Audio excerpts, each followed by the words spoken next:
Estes são os quartos deles.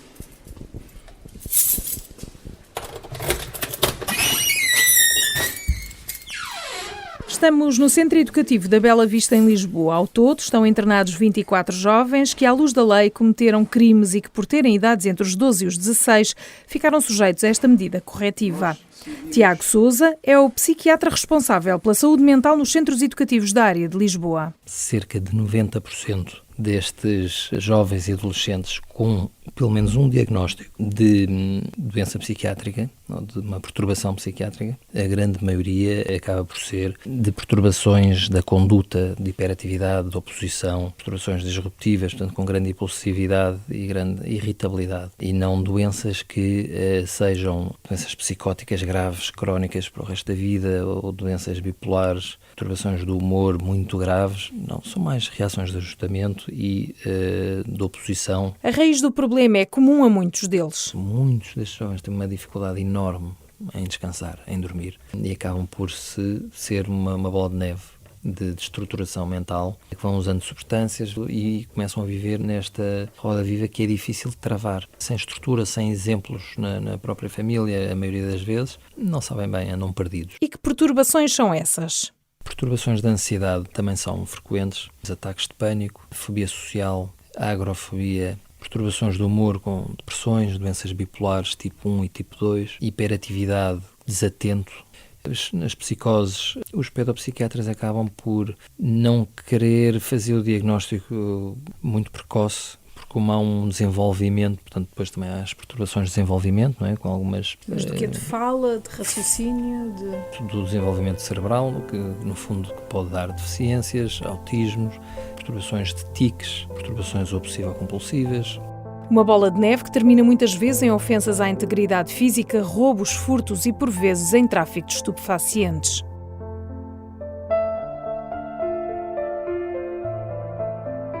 José Reis é diretor no Centro Educativo da Bela Vista, que tem uma psicóloga residente e enfermagem 3 vezes por semana. O psiquiatra visita a unidade apenas uma vez por mês. Qual é, afinal, a realidade deste centro na saúde mental? Diria que, se calhar nos 24, teremos cerca de 8, 9 jovens a tomar medicação para controle. Se calhar temos 1 ou 2 a tomar uma medicação mais pesada. Neste momento, posso lhe dizer que todos os jovens que estão a tomar medicação, seja ela mais pesada ou menos pesada ao nível da saúde mental, estão todos os jovens controlados. Até dentro daqueles que têm a medicação, tenho aqui um exemplo de um jovem que até estamos a preparar a saída dele e que até tem a possibilidade de vir a trabalhar. E o facto de ele ter problemática ao nível da saúde mental não deve ser impeditivo que ele possa prosseguir a sua reinserção no exterior. Todo o jovem que vem para um centro educativo, obrigatoriamente tem que ter tido uma avaliação psicológica, ou com um relatório com avaliação psicológica, ou perícia de personalidade, que pressupõe também a avaliação psicológica. Portanto, todos os que vêm referenciados como problemática ao nível da saúde mental, nós já sabemos à partida. Fará sentido separar os jovens que têm distúrbios mentais? Eu compreendo a questão em situações extremas. Um jovem que não consiga nem com medicação estar controlado, que tenha crises sistemáticas, onde é preciso estar a chamar constantemente o INEM, onde é preciso ele ser contido porque não se consegue controlar. Muitas vezes até poderia-se colocar a ele próprio em risco, ou aos colegas, ou aos funcionários, ou os bens. Nesse tipo de situações, eu vejo como perfeitamente normal que pudesse haver aqui um enquadramento diferente para esse tipo de casos. À data presente, não tenho nenhum jovem que apresente esse tipo de características. Portanto, neste momento, todos os jovens que estão internados neste centro educativo têm mais do que condições para conviverem, e é benéfico para eles e para os outros que eles possam conviver tranquilamente, até porque nós temos que saber viver com as diferenças dos outros. Temos de ser solidários para com as dificuldades dos outros. Eu acho que esse convívio é benéfico para as duas partes. João Mourão é enfermeiro e especialista na área mental. Está há 2 anos neste centro educativo. É muitas vezes confidente dos jovens e lamenta a falta de profissionais nesta área. O futuro prevê que as doenças mentais vão aumentar, sem dúvida nenhuma. Efetivamente é uma área que sempre teve bastante carência de profissionais, sempre. O que eu posso dizer, por exemplo, eu acho que as pessoas que deviam estar aqui deviam estar na minha condição, como enfermeiro especialista de saúde mental, sem dúvida nenhuma. Mas não há muitos.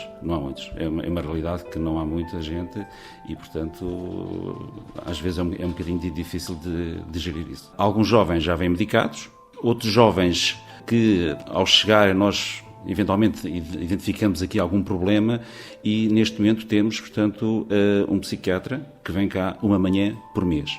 É pouco, mas com alguma calma dá para gerir. Situações mais graves, que às vezes são identificadas, acabam por ser encaminhados à Estefânia, não é? Porque são jovens. Vão de fim de semana, nós fazemos também o despiste, se há consumos ou não. Os boletins de vacinas, já está tudo em ordem. Alguns vêm aqui um bocadinho a conversar connosco, vê-se que não têm patologia, mas pronto, gostam de estar ali, pelo menos eu sinto isso. Ambos, diretor e enfermeiro, consideram que mais recursos humanos e com visitas mais frequentes ao centro melhorariam o acompanhamento destes jovens.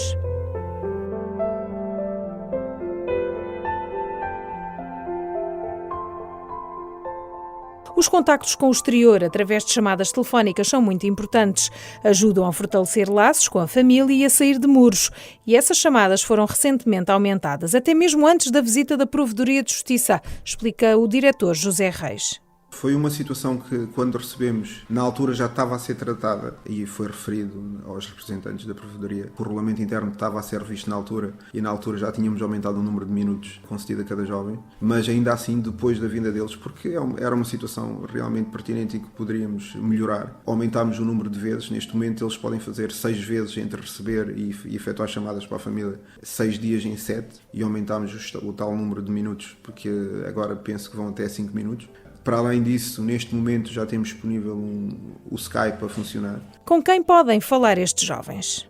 Isto logo no princípio, quando é feita a avaliação e quando o técnico tutor, que é quem gera toda a vida do jovem, ele também tem que perceber quem são os pais que são fatores positivos e os pais que são fatores negativos.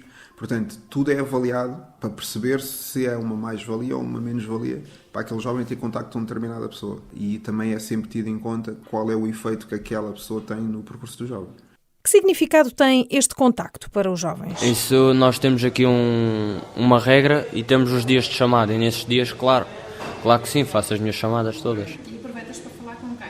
Com a minha avó, sempre. E também recebes? Também recebo. Além de visitas que podes ter também, não é? Sim, e também posso ir ao exterior a casa. E que recados é que às vezes a avó acaba por dar? Acabo por dar para eu portar bem, para não arranjar confusão aqui, para poder ter o que eu quero, o que já tenho, para poder ir lá fora e continuar a minha vida. Ela é uma pessoa fundamental na minha vida. Sempre que posso, sim. Falas com quem? Falo com a minha namorada, falo com o meu pai, com os meus avós, com a minha irmã. Podemos efetuar 3 e receber 3. Se houvesse mais, ainda aproveitava mais. Sinto-me melhor, já me vou deitar com a consciência mais tranquila. Se está tudo bem comigo, como é que correu o meu dia. E eu digo que foi espetacular para eles ficarem descansados também. Aproveitamos, sim senhor. Eu falo com o meu irmão. Aqui estamos a entrar nas unidades residenciais.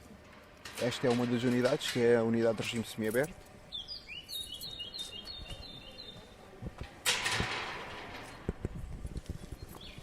E aqui nesta zona também onde há a formação de cozinha. A minha equipa fez um porco com... Se leva o quê? Um porco assado com Tiras de bacon à volta do lombo de porco. Está a correr bem? Está a sair bem? Por enquanto está. Esperamos que sim. Quem é que vai fazer o pato? E o pato como é que vai sair? Nós vamos fazer pato com cogumelos, com acompanhamento de arroz simples e fatias douradas, como sobremesa. E o que é que gostam mais de fazer? Doces ou salgados? Eu é o prato principal. Também gosto de fazer prato principal.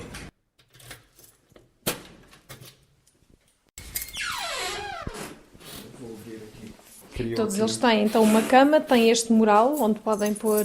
Aqui, sim, onde podem pôr fotografias, podem pôr um desenho, podem pôr informação que eles achem que é relevante.